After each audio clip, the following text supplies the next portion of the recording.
Well, Lloyd, we were talking before we got started. Why don't we pick up again with just talk a little bit about your family background and your father in Germany and what brought him to the United States and how you got here, how the family got here, and a little bit about your family tree.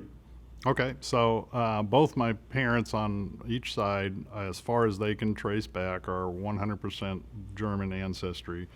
As far back as they can trace, they after World War II, they did not know each other in Germany. They were teenagers after World War II, but the country was devastated and the future looked bleak. Both of them decided they wanted to go someplace else and have a better future. They tried to come to the United States, but they were denied entry because they were Germans, and we just fought a war with Germany and lost lots of our own flesh and blood over there. The Americans, I understand that. And the United States did not accept them as immigrants. So they went to Canada, both individually now. They ended up in Toronto and somehow met, believe it or not, at a German club at a dance.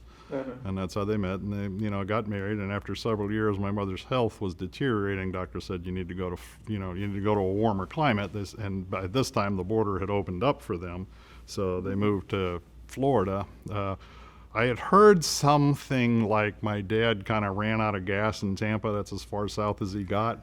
I don't know that that's true or not, but that's what the rumor has. So he just kind of ended up in Tampa, and he had photography skills in Germany. He was taught that in his youth. How old was he when he migrated to I Canada? believe he was 18 and my mother was 16. Uh-huh. Now she actually came with her parents. She didn't immigrate individually. She came with her parents. She came with her mother. Her father paid the way for her sister, and her mother, but did not have the fare himself. He stowed away on the ship. Oh, He literally did. He stowed away on the ship and ate the scraps that were thrown off the plates. He ate out of the my garbage. goodness. He did. He ate out of the garbage on his trip to Canada. But he was a stowaway. And so anyway, so my father had learned the photography skills, especially film processing skills, and sound.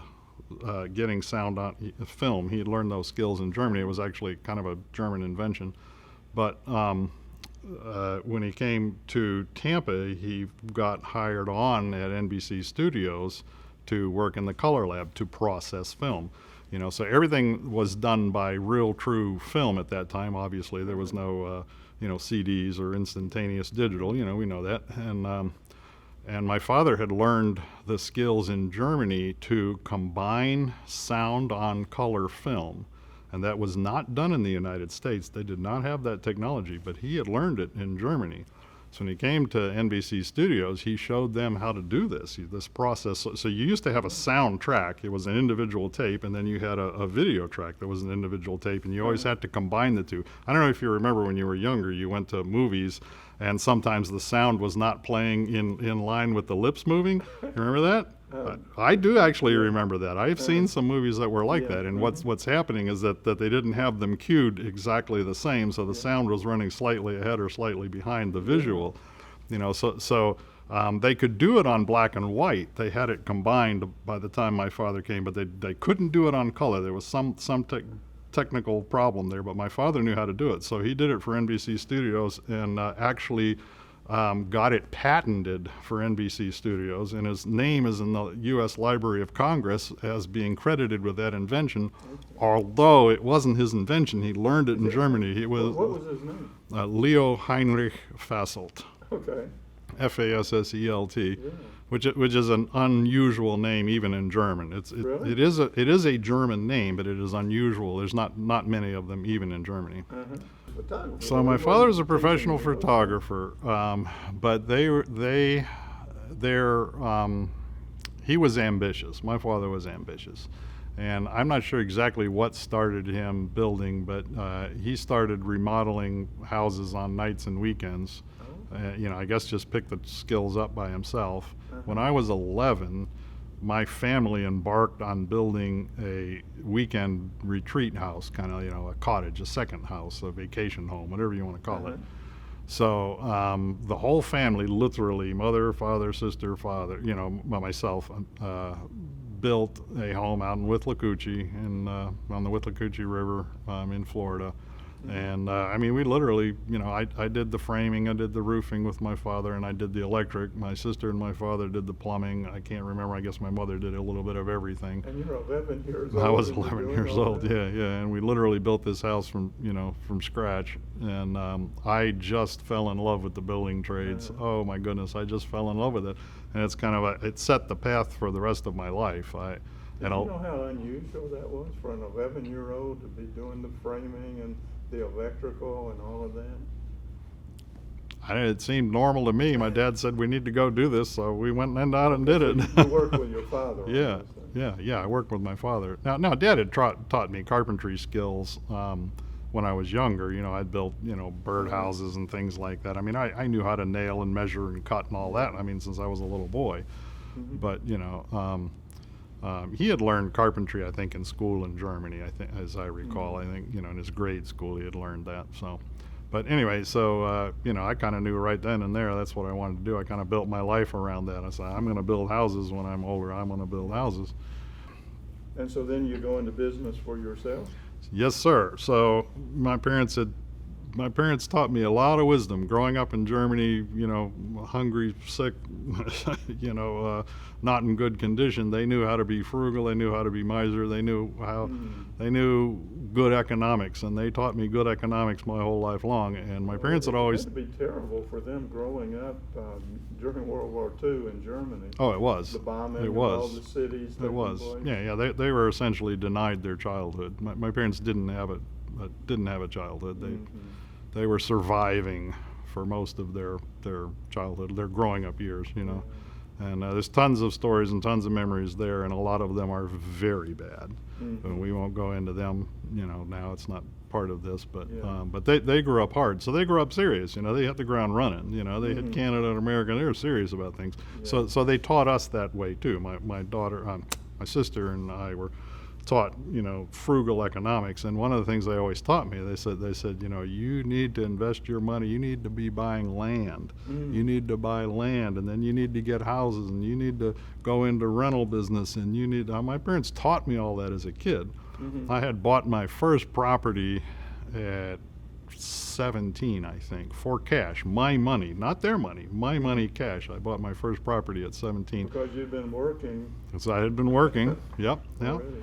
I bought my first property at 17. When I graduated from high school, I took 2 months off. I backpacked Europe alone in all those countries that I don't speak languages. You're so afraid of that. You think, how am I going to go through Sweden and Italy and France? How am I going to do this? I don't speak a word of these languages. And I'm going to go do it, put my backpack on, and I went out and did it. So this would be late 70s by this time, I guess.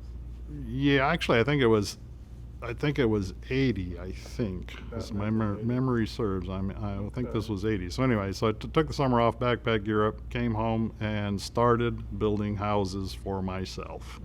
I borrowed $20,000 from my grandmother. She had the money, praise the Lord. I borrowed 20 grand from my grandmother. I had the lot, and I built my first house. Started at 18, finished it at 19. It took me a whole year to build it, year plus.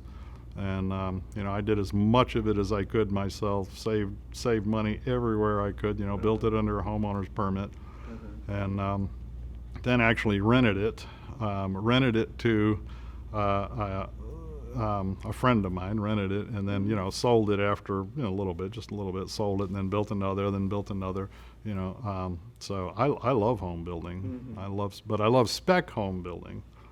And where I'm building under my control, and I get a finished product, then I put it up for sale. I really don't have the nerves to deal with homeowners. Like if I were taking a homeowner's money and trying to build their house their way, that's all my friends that have done that. That can be disastrous. They're always changing. They are always changing, and they don't like it, and then it's too slow, and it just goes on and on and on.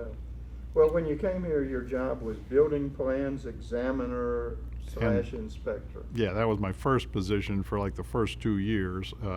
There was a building official himself, Billy Cawthron, who was here ahead of me, and he ended up getting kidney cancer, and like just from within a 2-week period, he was gone. He just never. I mean, he recovered, but I'm saying he was gone from work. He just he quit. So Brian assigned me to the building official's position, and I had all my certifications at that time. I qualified, so I took the role as building official.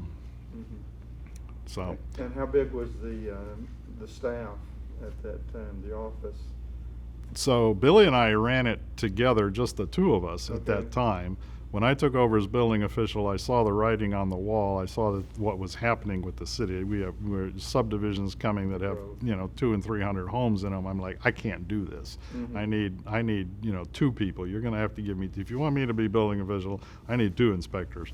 So the city allowed me to get a second inspector at that time. So when I transitioned, I hired 2 more inspectors. Okay. How big is the department now? It's the same. It's the same. We have made, now there were times, I can tell you, between 2000 and probably 2015, I really needed a 3rd person, but I'm being so frugal. I'm running the city as if I would run my own household, and I'm like, so we need a person now, but when this slows down, there's not going to be enough for 3 people. So I didn't want to hire somebody, but I really should have, because I wore myself and my people out, and I actually had a lot of people transition in and out. It was just too much work. I should have hired the 3rd one at that time. So this is a very unique job. Anything having to do with enforcement, be that police, or be that civil law, or be that building official, there's always a dichotomy going on. People hire you and put you in this position because they recognize the value you bring to the table in making sure that everything new is built to a good standard that will last and perform and be uniform and not cause safety issues and fire issues, etc. But by the same token, when you go out and you do these things, let me put it to you this way. There's nothing that I do that doesn't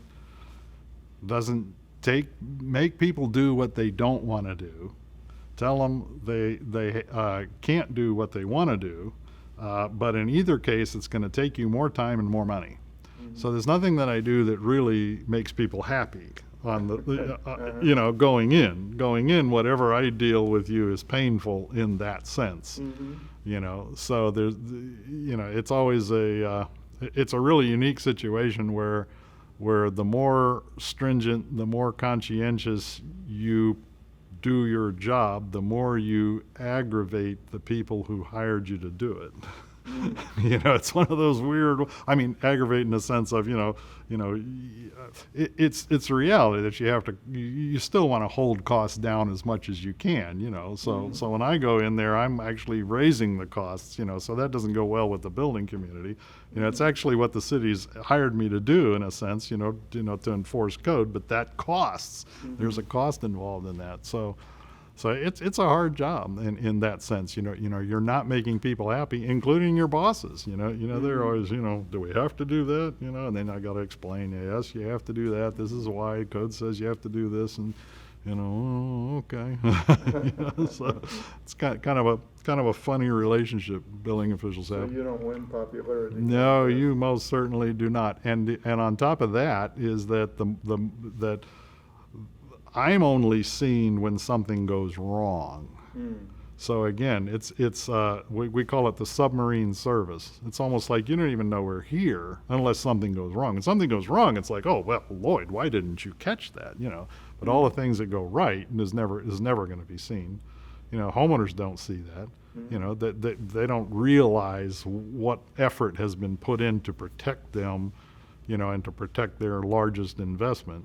But it's a necessary job. But.